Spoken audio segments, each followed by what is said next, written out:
জয়গুরু বন্দে পুরুষোত্তমম। সবাইকে জয়গুরু জানিয়ে আজকে আমি আমার আলোচনা শুরু করছি যে স্বামী স্ত্রীর মধ্যে প্রতিদিনের ঝগড়া, কিন্তু আমার দয়াল ঠাকুর এর সামান্য একটা কথাতেই কিন্তু সেই ঝগড়া বন্ধ হয়ে গেল। সবার নিশ্চয়ই জানতে ইচ্ছা করছে যে কি এমন কথা, যে কথার জন্য সেই স্বামী স্ত্রীর মধ্যে দ্বন্দ্ব, অশান্তি, ঝগড়া বন্ধ হয়ে যায়, মুখকে বন্ধ করে দেয়। শ্রী শ্রী ঠাকুর একজন চুপ করে থাকলেই তো আর ঝগড়া হবে না, তাই না? তো কি সে কথা? তো বিশ্বম্ভরদা ছিলেন একজন নাপিত, পেশা নাপিত। তিনি চুল দাড়ি কাটতেন। তিনি মনোমোহিনী ধাম পেরিয়ে সেখানে যে ডানহাতি একটি ওইখানে তখন ওইদিকে ওইখানটায় সেলুন ছিল, ওখানে চুল দাড়ি কাটতেন। তো রোজ ওনার স্ত্রী এসে বাড়ি থেকে এসে ওই বিশ্বম্ভরদার সাথে রোজ ঝগড়া করতেন। নানা রকম একটা যাই হোক অজুহাত খাড়া করে রোজ স্বামীর সাথে ঝগড়া করতে লেগে যেতেন। আর বিশ্বম্ভরদাও তখন কি আর চুপ থাকবেন? তো এই করে দুজনে মিলে একদম ভালোই ঝগড়া বেঁধে যেত, এরকম অবস্থা। তো শ্রী শ্রী ঠাকুরের কানে গেল কথাটা। সবাই বলছে যে ঠাকুর আর এদের রোজ ঝগড়া। আর একদিন বিশ্বম্ভরদাও বলছেন যে আমার স্ত্রীর সাথে রোজই ঝগড়া হয়, ভালো লাগে না ঠাকুর। আর শ্রী শ্রী ঠাকুর চুপচাপ শুনলেন সেই কথা।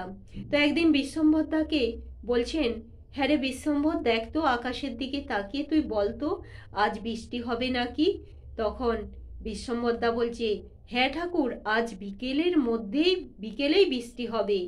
তখন তারপর শ্রী শ্রী ঠাকুর তিনি মঞ্জুর করলেন বিশ্বম্ভরদার কথা, যে সত্যিই যেন বৃষ্টি হয়। আর তাই বৃষ্টিও হলো বিকালের দিকে।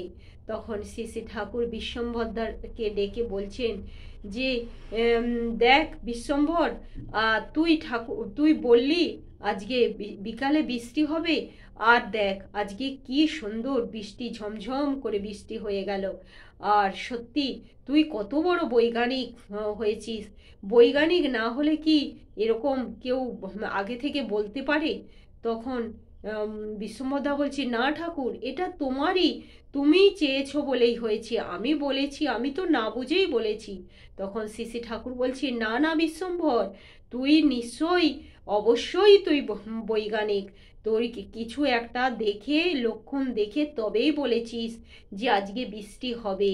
তাহলে সত্যিই তুই কত বড় বৈজ্ঞানিক হয়ে গেছিস। তো পরম দয়াল আমার বলেছেন বিশ্বম্ভরদাকে, কত বড় বৈজ্ঞানিক হয়ে গেছিস। বিশ্বম্ভরদার তো এই কথা শুনে একদম বুক চওড়া হয়ে গেল। আমি কত বড় বৈজ্ঞানিক হয়ে গেছি, কত বড়! ঠাকুর আমার বলেছেন। তো এই কথাই তার বুক ভরে গেল। তারপর দিন যথারীতি আবার সেই সেলুনে চুলদাড়ি কাটছেন, আর সেই সময় ওনার স্ত্রী এসেছেন। ওনার সাথে একটা অজুহাত খাড়া করে সেই ঝগড়া করেই করার মানে একদম লেগেই এসেছেন কোমর বেঁধে যে ঝগড়া করব স্বামীর সাথে। তো এরকম করছেন, কিন্তু বিশ্বম্ভরদা একদম চুপ হয়ে আছেন, একটাও উত্তর দিচ্ছেন না।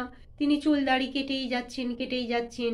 তখন স্ত্রীও ভাবছে যে কি হলো, একটা না কথা বলতে বলতে প্রতিদিন 5টা কথা 10টা কথা শুনে ঝগড়া বাঁধিয়ে দেয়, আজকে তো কিছুই বলছে না। তখন অন্য এক দাদা বলছেন, কি বিশ্বম্ভরদা, আপনার স্ত্রী এত কথা বলছে আর আপনি একটাও উত্তর দিচ্ছেন না, কি হলোটা কি? তখন বিশ্বম্ভরদা বলছেন, আমি কেন ওরকম মেয়ে মানুষের সাথে কথা বলতে যাব? ঠাকুর আমাকে বলেছে আমি নাকি বড় বৈজ্ঞানিক হয়ে গেছি। আমি আগে থেকেই বলতে পারি আকাশে বৃষ্টি হবে কি হবে নি, মেঘ দেখে আমি বলে দিতে পারি। সবাই কি বলতে পারে নাকি? ঠাকুর আমাকে বলেছে আমি বড় বৈজ্ঞানিক হয়ে গেছি। আর যারা বড় বৈজ্ঞানিক হয় তারা যার সাথে কথা বলে না। আর ওই রকম মূর্খ মেয়ে মানুষের সাথে তো কখনোই নয়। ও মূর্খ, তাই রোজ এসে আমার সাথে ঝগড়া করে।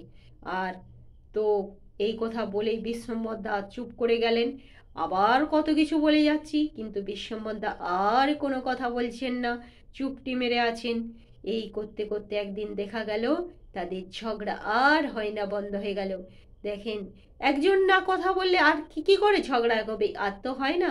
ওই যে ঠাকুরের একটা কথা, ঠাকুরের কাছ থেকে সে এত বড় একটা সম্মান পেয়েছে, একটা সাম্মানিক পেয়েছে যে সে বড় বৈজ্ঞানিক হয়ে গেছে। এতেই তার যেন বুক ভরে গেল, ঠাকুর আমাকে এই সম্মান দিয়েছেন। আমার আর কোনো কথায় আমার কি গায়ে লাগে, আমার কি গায়ে বাজে। এই সত্যি দয়াল আমার জানেন কোন ওষুধে কিভাবে কি করতে হয়, কোন রোগ ভালো হয়।